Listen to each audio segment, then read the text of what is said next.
So that Pokemon Presents that we were all looking forward to has finally happened, and it seems like a lot of people feel like it was a little bit underwhelming. Of course, the one thing that pretty much everybody expected was seeing Pokemon Scarlet and Violet DLC, and we of course did get that reveal. We got the DLC reveal, and it is going to be coming in two waves, very similar to the Pokemon DLC for Sword and Shield. Now, if you guys just want my thoughts on the Pokemon Presents itself, I feel like it was okay at best. Like, the Pokemon Scarlet and Violet DLC was kind of like the only thing that I was expecting that got shown, but I feel like there was a lot of other things that people were really hoping to see, and they just weren't inside of this presentation. Mystery Dungeon was of course one of these, where it seemed like it was heavily rumored that a brand new Mystery Dungeon game could be coming for the Switch this year, as it seemed like it was kind of the exact same situation as 2020, where we're having DLC coming out like they had with Pokemon Sword and Shield, but we also had Pokemon Mystery Dungeon Rescue Team DX that year as kind of like a game to hold us over until that DLC came out. But this year we're not getting anything like that in terms of spin-offs. And I think even with like the NSO games with the Switch Online, people were hoping to see like Pokemon Red and Blue come to Switch Online, and Gold and Silver, or like Ruby and Sapphire, just some old school Pokemon games to be available on Switch Online. That also would have been really cool, but none of that type of stuff was in here. And in terms of the Scarlet and Violet DLC, it looks pretty cool from what they've shown so far. We don't really have too much information or gameplay or anything to kind of really go into it, but it seems like it's going to be a pretty interesting concept. It is going to be coming in two waves, just like they had with Sword and Shield's DLC, and it seems like the first wave is kind of just going to be like going on this vacation to a different area where we can encounter some new Pokemon, and then the other one's really going to be kind of focusing on the third legendary Pokemon, which we've kind of seen hinted inside of the game already. And because of how they are going to be focusing on Area Zero, that does make me pretty excited to see kind of how they're going to add upon the lore with that area, and how they could possibly add even more kind of information to exactly what's going on there. So it does seem like it's going to be pretty cool, so I can't wait to see more information about it. But the most important thing that we need to talk about is how it looks like that there was actually one person out there who knew all of this information about the Scarlet and Violet DLC and decided to leak it a couple days ago online.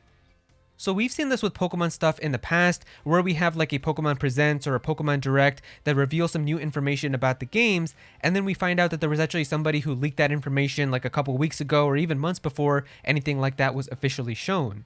One of the most famous examples of this in recent times was the Ben Affleck leak, where if you guys remember, in June of 2019, we had a Pokemon Direct that happened, which gave us some new information about Pokemon Sword and Shield, but we found out that there was actually one person like a month ago who, before that Pokemon Direct happened, revealed pretty much all of the information about exactly how Pokemon Sword and Shield was going to work. And they gave us a ton of information about these games, like how it was going to have this gym challenge with these two rivals, Bede and Marnie, and how Eternatus was like this evil legendary. It gave us a ton of information, which pretty much just ended up becoming more and more true as we were getting closer and closer to the games. And while this leak for Scarlet and Violet isn't as big as this one, it does give us a really interesting piece of information at the very end, and I do want to talk about it. So if we take a look right here, it says, "I am a programmer at a Pokemon outsourcing company. My English is very poor, so I use machine translation to complete this post. The theme of the DLC is Hidden Treasure of Area Zero and Hexagon." So I don't know if Hexagon was like another kind of title that they were going to use for the DLC and it got scrapped kind of when they were still planning it, or if Hexagon is like referring to the second part where it's going to focus on the third legendary, as of course the third legendary does have like a lot of hexagons on it, so maybe it's going to have something with like the naming of that. But they absolutely got the first part right here where it says here Hidden Treasure of Area Zero, as it is absolutely called that word for word, so it's completely correct. Then it says here that version 1.2.0 includes dressable clothes as a reward for DLC purchasers. This was also true, as we got that information confirmed today, as if you do buy the DLC expansion right now inside of version 1.2.0, inside of Pokemon Scarlet and Violet, they're going to give you some new clothing that you can actually wear inside of the game. Now here's where you can see that they definitely use like Google Translate or something, because it says here will include Uramanimo and Tatsuna Aya. These are Paradox Suicune and Paradox Virizion.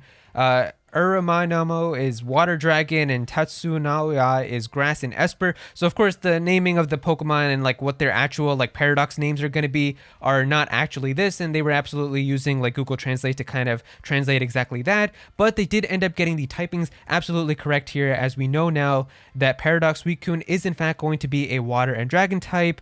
and that it says here for Grass and Esper, Esper of course meaning Psychic, and Virizion is going to be Grass and Psychic type. So I definitely do think that they did have actual information, but of course they didn't have like the actual like localized information for how the names are going to be in English. And then we've got some additional information here about the DLC, where it says here that there's going to be a mystery Pokemon with a green mask, and we of course got to see that today as well, as this is going to be a part of like that first DLC wave, where we even have like that brand new Pokemon, which I'll put up on screen for you guys right now. It says here that this Pokemon is going to be called like Ogerpon or something, and it's going to be a part of the DLC, but it matches the description of how it has like a mask on and all of that. So yeah, that's going to be something else that's going to be in the DLC. It says here that there's going to be a special Terrastal appearance, which I'm not exactly sure what they mean by that. But then it says here for the last thing that the third legendary Pokemon is going to be a large blue turtle, and that of course is true, as we can see right here with the image of it on screen. It's going to be called Terrapagos, I think, as the name of the third legendary, and yeah, it definitely does look like a turtle with kind of like the big shell around it. It even has like symbols here of all the other Pokemon typings and stuff, which is pretty cool. But yeah, it definitely seems like all of that information is accurate. Now, the most insane and craziest thing about all of this is the very last thing that this person says right here, where it says, "We are working on a graphics enhancement patch for the new Nintendo Switch models that will be released alongside DLC 2. So at first when he was talking about this, I was thinking like, new Nintendo Switch models? Do you mean like the Pokemon models in the DLC or something? But then someone told me, what if they mean like new Nintendo Switch systems? Which that even sounds a little bit crazy to kind of believe that we're going to be getting new Nintendo Switch systems this year. But I mean, there has been like that pattern that I've talked about for a while, where it seems like we've pretty much gotten a new Nintendo Switch system every 2 years ever since release, where in 2017 we had the original Nintendo Switch, then in 2019 we had the Nintendo Switch Lite, in 2021 we had the Nintendo Switch OLED, and 2 years after that would put us into this year with 2023. So could we actually get a brand new Nintendo Switch system that's going to be coming out this year? And I mean, there's a lot of rumors that are happening already with like how they were talking about how Zelda is apparently going to be like the last biggest game that's going to be coming out on this current Nintendo Switch, and that we're all moving towards like the next generation Nintendo Switch very soon, and that pretty much Nintendo is gearing up for their next system.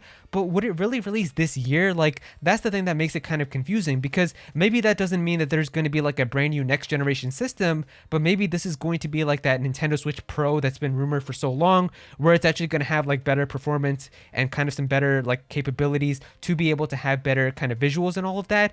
And that would make sense now with what this person is saying, where we are working on a graphics enhancement patch for the new Switch models that will be released alongside DLC 2. And if they're saying released alongside DLC 2, then I'm guessing that would mean kind of towards the end of this year, around November, which is pretty much when kind of holiday time would happen. So I don't know, man, this does seem really kind of crazy.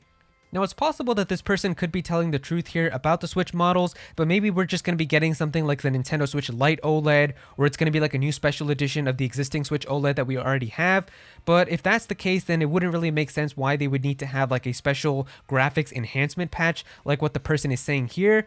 And the fact that they pretty much got everything right already inside of this DLC kind of leak that they gave us is what's making this seem so kind of crazy, because it seems like it would kind of also be true that if they knew all of this information, which ended up being true, which it's kind of hard to fake all of this information, I would say, like the fact that you're predicting pretty much the exact name of this being Hidden Treasure of Area Zero, version 1.2.0 giving you free clothing, the typings of the Paradox Suicune and Virizion, the green Pokemon with like the mask on it and all of that, like to predict all of that accurately and then also kind of say this, it just seems too good to be true. So it kind of does seem like maybe this person does have some inside information that there is going to be like a brand new Switch model coming out. I don't know, man. I guess we're just gonna have to wait and see.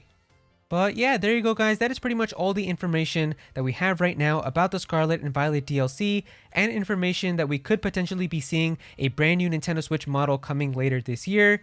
If you guys enjoyed this video, then definitely be sure to click that like button, and also comment down below and let me know what you guys think about this. How do you guys feel about that Pokemon Presents? How are you guys feeling about the Scarlet and Violet DLC? And how do you guys feel about the possibility that there could be a brand new Switch system coming out later this year as well? Do you guys believe in that? What do you guys think about all of this? Definitely be sure to comment down below and let me know. If you're new to this channel, then please be sure to subscribe. I'm definitely going to have some more Pokemon content in the future, so definitely be sure to subscribe so you don't miss out on that. Click on that bell to become a part of the notification squad. Go follow me on Twitter at Aero so you can be featured in videos, and also join my Discord server as well. We've got a bunch of people in there who are always talking about Pokemon and Smash Bros and Nintendo, so definitely be sure to join that. But yeah, that's pretty much it. Thank you so much for watching.